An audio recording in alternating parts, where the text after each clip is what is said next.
So the given three problems, sumHeights, sumHeights2 and bigHeights, all three of them are quite similar in nature with having a slight variation in their core logic.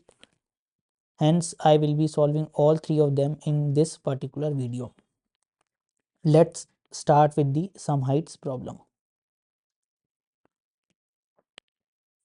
So let's read the problem statement.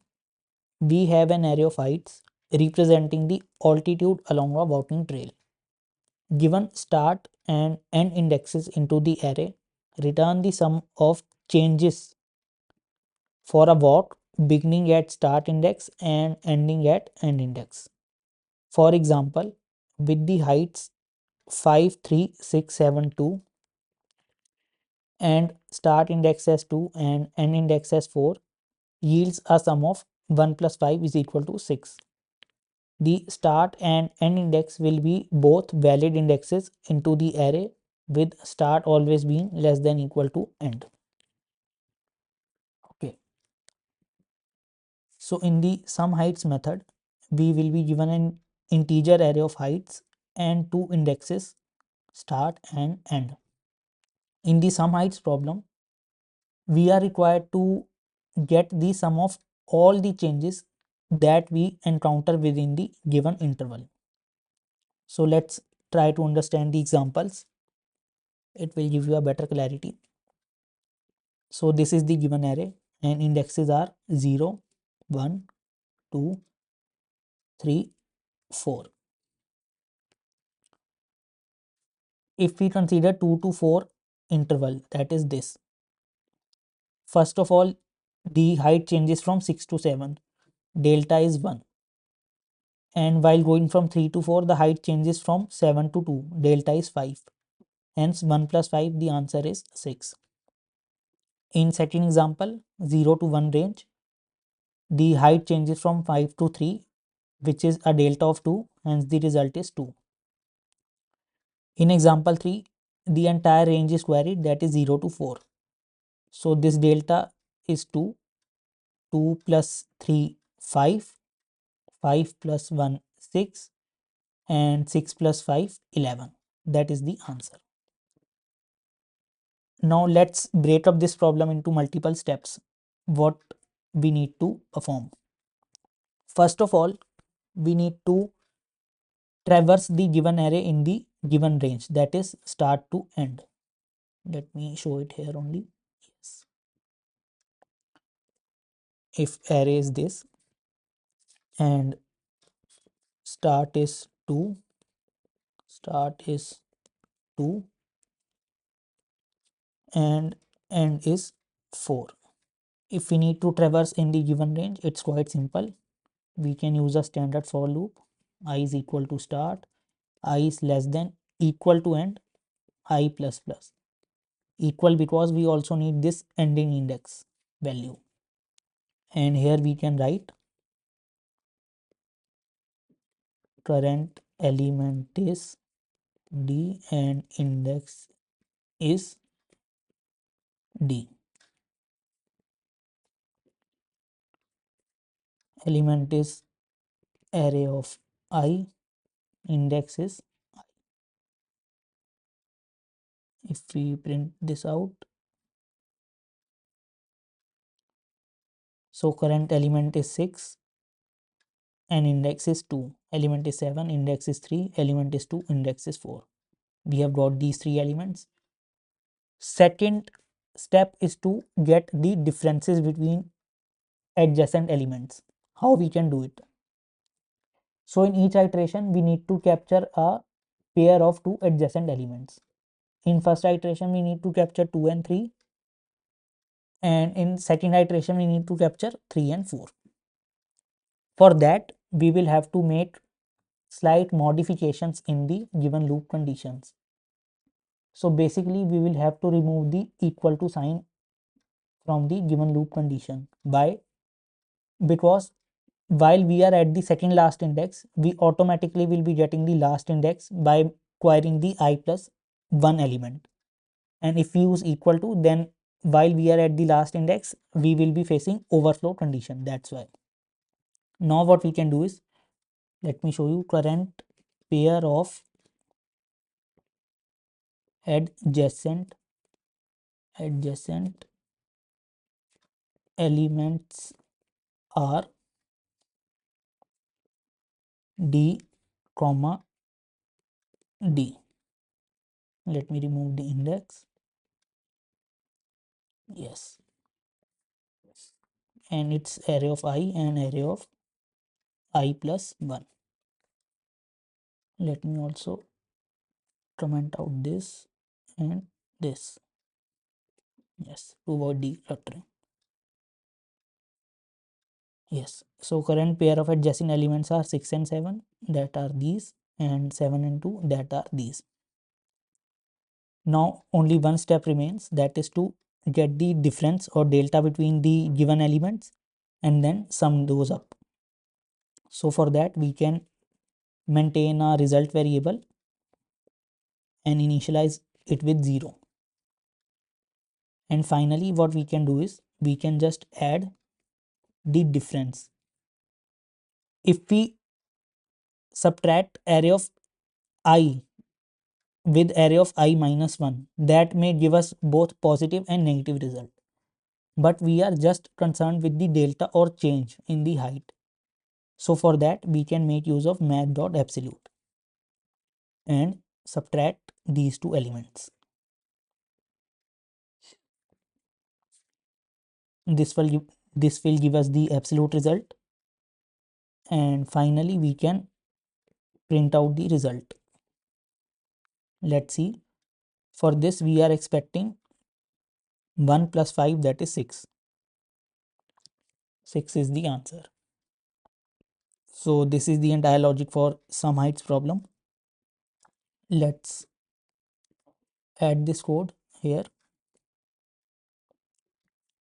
and change array to heights. Remove this line and finally return the result back. Now if we run the test cases, all of the test cases pass. Now let's try to submit this code on platform. All correct. So we can push the code for sumHeights to GitHub.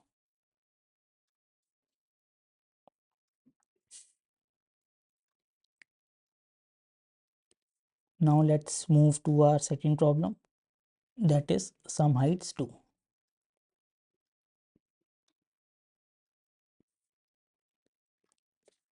Let me change it. Yes. Okay, now let's read the problem statement. We have an array of heights representing the altitude along a walking trail. Given start and end indexes into the array, return the sum of changes for a walk beginning at start and ending index. However, increases in height count double. For example, with the height 5, 3, 6, 7, 2 and start as 2 and end as 4 yields a sum of 1 into 2 plus 5, that is 7. The start and end index both will be valid into the array with start always being less than equal to end. So once again we are required to find the sum of changes for the walk in the given start to end range. However, there is one additional condition or additional check, that is if we encounter that the delta is positive 6 to 7, that is a increase, in that case we double the delta. So here we can see while going from 6 to 7 change is of 1, but we multiply it by 2 and hence the result is 2. So 2, and from 7 to 2 the delta is negative 5, so 2 plus 5 gives us 7. So this is the logic. Let's copy the code from the previous problem and make changes in that only, and open the sumHeights2. Yes,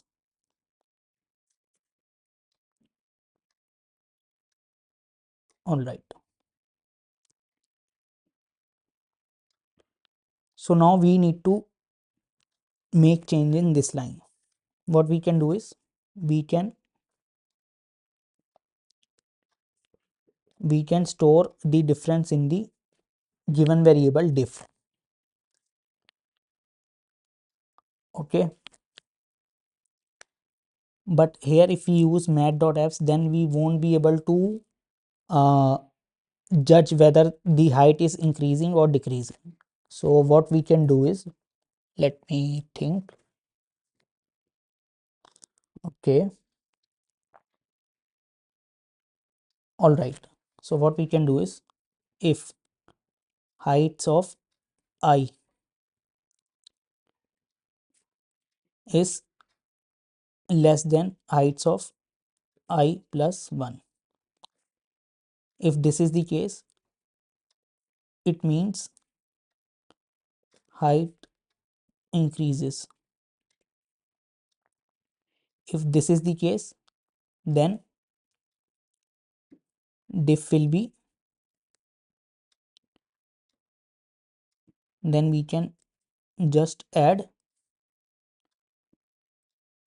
twice of this thing, 2 into this, else we can add simply the absolute difference between both of the heights.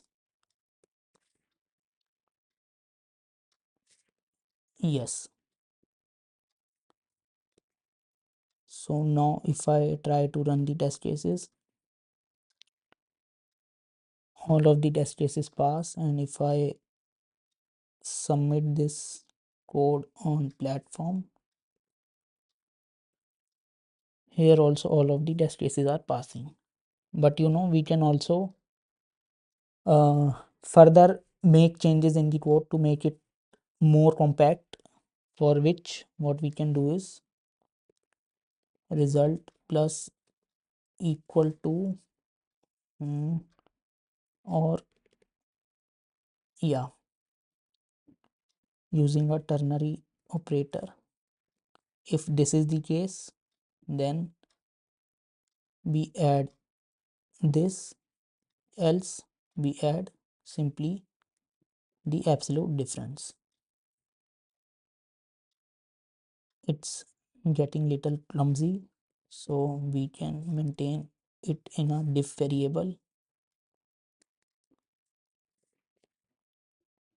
and here use diff.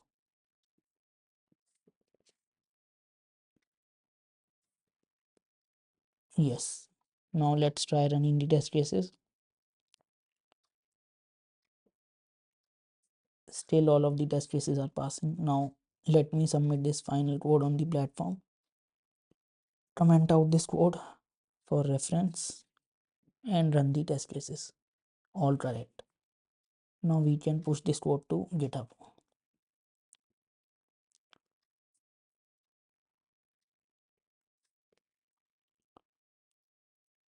Okay.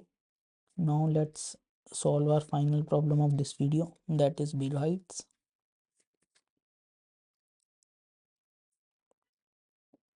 And read the problem statement. We have an array of heights representing the altitude along a walking trail. Given start and end indexes into the array, return the number of big steps for a walk starting at the start index and ending at the end index. We will say that a step is big if it is 5 or more up or down. The start and end index will be both valid indexes into the array, with start always being less than equal to end. So in our final video, final problem, what we are required to check is, or calculate is, we are required to get the number of big steps. What is defined as the big step? A step is said to be big when the delta between adjacent elements is more than or at least 5. So for example, if we see the first case, the range queried being 2 to 4, the first delta is 1 and the second delta is 5. Since there is only one such delta which is at least 5 or greater than equal to 5, hence the result is 1. In second example, from 0 to 1, that is this range, the delta is 2. Since it is not at least equal to 5, hence 0 is being returned. For the entire range 0 to 4, the deltas are respectively 2, 3, 1 and 5. Since there is only one such delta that satisfies the condition, hence once again 1 is being returned. How to solve it? Again, it's quite simple. So we can change the result to something like big steps, and what we can do is, okay, we calculate the diff. Int diff is equal to this. If we find diff to be greater than or equal to 5, then only we increment the steps, else we do not make any change. And finally we return the number of big steps. Let's run the test cases to verify. All of the test cases pass. Now let me submit this code on the platform.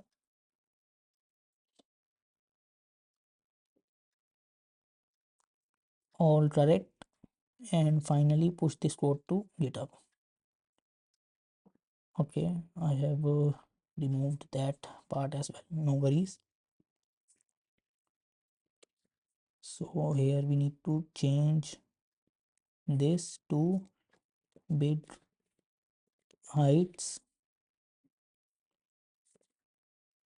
Copy this, paste it here, and let's verify that code of all three problems have been uploaded successfully. sumHeights2 bigHeights. Okay, so it's done.